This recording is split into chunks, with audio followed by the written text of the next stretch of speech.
Hello one. आज हम यहाँ पर डिस्कस करने जा रहे हैं सुप्रीम कोर्ट के एक निर्णय को लेकर के। सुप्रीम कोर्ट ने हाल ही में भारतीय पुरातत्व सर्वेक्षण विभाग को आदेश दे दिया है कि वो गैर आक्रामक तरीके से यहाँ पर ज्ञानवापी मस्जिद के सर्वेक्षण को यहाँ पर शुरू कर सकते हैं। ये मुद्दा काफी समय से लगातार यहाँ पे चर्चा का विषय रहा है। आज हम यहाँ पे समझेंगे ज्ञानव्यापी मुद्दा क्या है, सुप्रीम कोर्ट के द्वारा दिए गए जो यहाँ पे डिसीजन है, एक तरीके से एएसआई को यहाँ पे गैर आक्रामक विधि के द्वारा सर्वेक्षण करना, तो ये क्या तरीका होता है, गैर आक्रामक विधि क्या होती है, इसमें क्या क्या यहाँ पर इसकी विशेषताएं हैं और ज्ञानव्यापी से संबंधित यहाँ पे भौगोलिक स्थिति के बारे में। तो मुद्दे को पूरे अच्छे तरीके से यहाँ पे समझ लें कि किस तरीके से यहाँ पर इसका क्या उपयोग है। सबसे पहले यहाँ पर देखिए, जो चर्चा के यहाँ पर विषय बना है कि सुप्रीम कोर्ट ने यहाँ पर फाइनली लगातार एक मांग की जा रही थी ज्ञानवापी मुद्दे को लेकर के, यहाँ पर इसका सर्वेक्षण किया जाना चाहिए, ये पता लगाया जाना चाहिए कि क्या मस्जिद के नीचे यहाँ पर किसी प्रकार के हिंदू धर्म से संबंधित किसी प्रकार के कोई साक्ष्य यहाँ पर उपस्थित हैं या नहीं है। ठीक है, तो यहाँ पर इस संदर्भ में सर्वोच्च न्यायालय ने भारतीय पुरातत्व सर्वेक्षण विभाग को उत्तर प्रदेश के वाराणसी में ज्ञानवापी मस्जिद के गैर आक्रामक सर्वेक्षण के संदर्भ में यहाँ पर निर्देश निर्धारित कर दिया है, ताकि यहाँ पे मस्जिद का निर्माण पहले से मौजूदा मंदिर की संरचना के ऊपर किया गया है अथवा नहीं, इसका पता लगाया जा सके। सर्वेक्षण का उद्देश्य क्या है, यह सर्वेक्षण किया क्यों जा रहा है, तो वो भी समझ लेते हैं।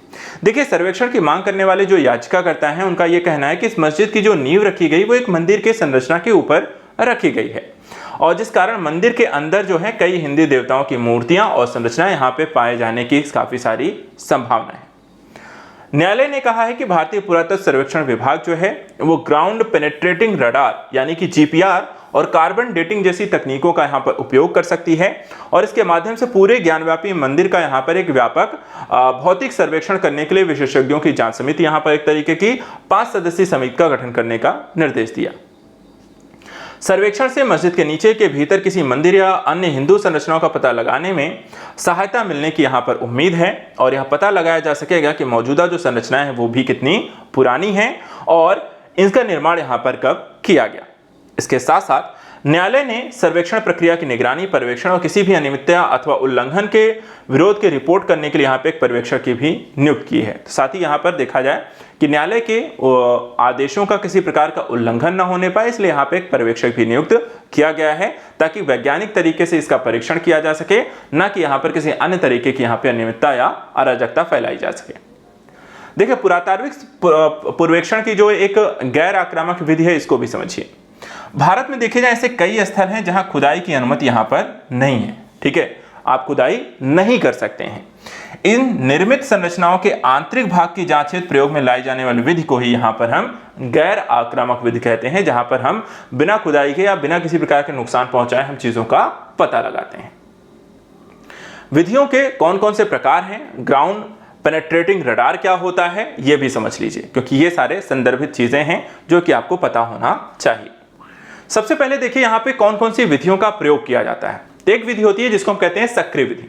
सक्रिय विधि में क्या होता है, सक्रिय विधि के अंतर्गत यहाँ पे इलेक्ट्रोमैग्नेटिक की सहायता से विद्युत धाराओं को प्रवाहित किया जाता है, जिसके कारण पर्टिकुलर निर्दिष्ट स्थान पर घनत्व कितना है, विद्युत प्रतिरोध, तरंग वेग जैसे भौतिक गुणों का यहाँ पे अनुमान लगाया जा सकता है।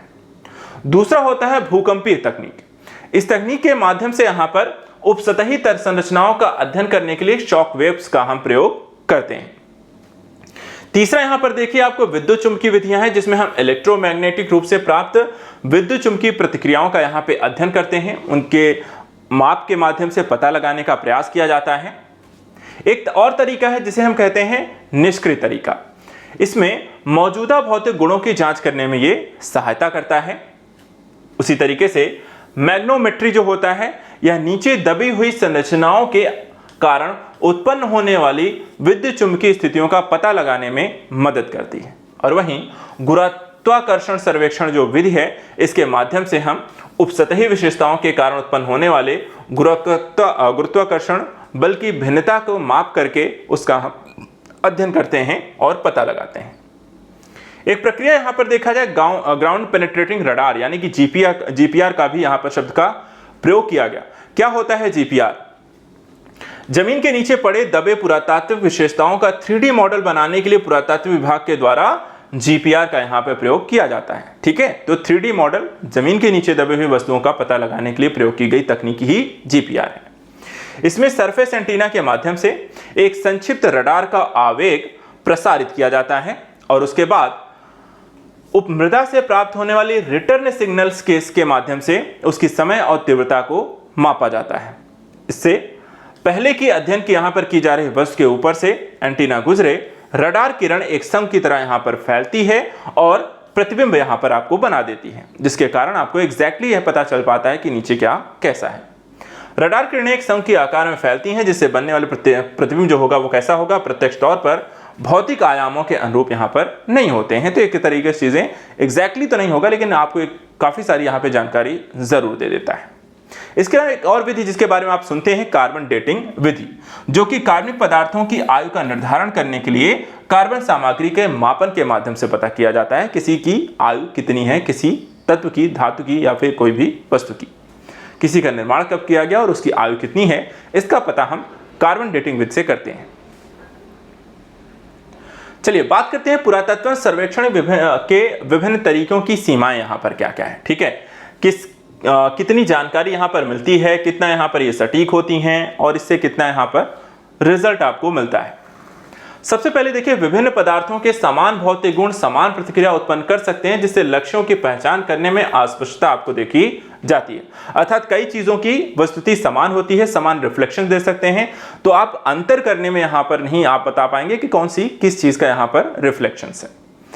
एकत्र किया गया जो डेटा है वो सीमित होने के कारण क्या है, आप माप संबंधी त्रुटियां यहां पर आपको हमेशा बनी रह सकती हैं, जिससे संपत्तियों के स्थानिक वितरण का यहां पे एक सटीक अनुमान लगाना भी चुनौतीपूर्ण रहता है। साथ ही साथ अगर हम बात करें पुरातात्विक संरचनाओं के बारे में, तो यहां पर आपको जटिल ज्यामिति और विषम पदार्थों से बनी है डेटा की व्याख्या, इसके कारण आप सही तरीके से नहीं कर सकते हैं, या अगर करते भी हैं तो हमेशा एक चुनौतीपूर्ण स्थिति उसमें भी रहेगी। भूभौतिक उपकरण को अगर हम देखें तो ये विशेष रूप से जटिल परिदृश्यों से लक्षित छवियों यानी टारगेटेड इमेज को यहां पर सटीकता से पुनर्निर्माण यहां पर नहीं कर सकते। तो ये भी एक समस्या है कि आप अगर किसी भी वस्तु के संदर्भ पता लगाने की बात कर रहे हैं, लेकिन उसका सटीक इमेज या वस्तुति आपको पता ही न चले, तो आप क्या बता सकते हैं, किस तरीके का डेटा आप फिर यहां पर रखेंगे। इसी तरीके से धार्मिक स्थलों पर विवाद जो है, जैसे मामलों में भावनात्मक और राजनीतिक कारक व्याख्याओं के निर्णयों को यहां पर देखा जाए तो ये प्रभावित भी कर सकते हैं। अगर आपका डेटा असंतुष्टि कारक है तो यहां पर फिर जिनका एक धार्मिक स्थिति कह सकते हैं, लगाव अगर है किसी का किसी पर्टिकुलर चीज़ों के संदर्भ में, और या फिर कोई राजनीतिक कारण से ऐसे मुद्दे को उठाया जा रहा है, तो दोनों स्थितियों में अगर आप डेटा को पूरी तरीके से वैज्ञानिक आधार पर नहीं रखते हैं, या कोई भी एक स्थिति कह सकते हैं चूक हो सकती है, तो उस पर लगातार सवाल उठाए जाते रहेंगे। संस्कृत मंत्रालय के तहत यहाँ पर ASI देखा जाए, देश की संस्कृत विरासत के पुरातात्विक अनुसंधान और संरक्षण के लिए यहाँ पर आपका एक प्रमुख संगठन है। यह 3650 से अधिक प्राचीन स्मारकों, पुरातात्विक स्थलों, राष्ट्रीय महत्व के अवशेषों का यहाँ पर वर्तमान समय में प्रबंधन करता है। गतिविधियों की बात करें तो यह पुरातात्विक अवशेषों का सर्वेक्षण करने का काम करते हैं, पुरातात्विक स्थलों की खोज करते हैं, उत्खनन करते हैं, संरक्षित स्मारकों का संरक्षण करते हैं, रखरखाव की भी जिम्मेदारी देखा जाए तो ASI के पास ही होती है। स्थापना की बात करें तो 1861 में यहाँ पर ASI को स्थापित किया गया था और इसके पहले महानिदेशक थे अलेक्जेंडर कनिंघम, और इसी के कारण देखा जाए तो अलेक्जेंडर कनिंघम को भारतीय पुरातत्व के जनक के रूप में भी यहाँ पर आपको जाना जाता है। तो ये रहा आज का हमारा विशेष टॉपिक। इसके बारे में जो भी घटनाक्रम है, इन फ्यूचर जो भी डेवलप होगा, जो भी रिपोर्ट आएगी, उसको लेकर भी डिस्कस करेंगे। आज के लिए इतना है। Thank you so much and good luck.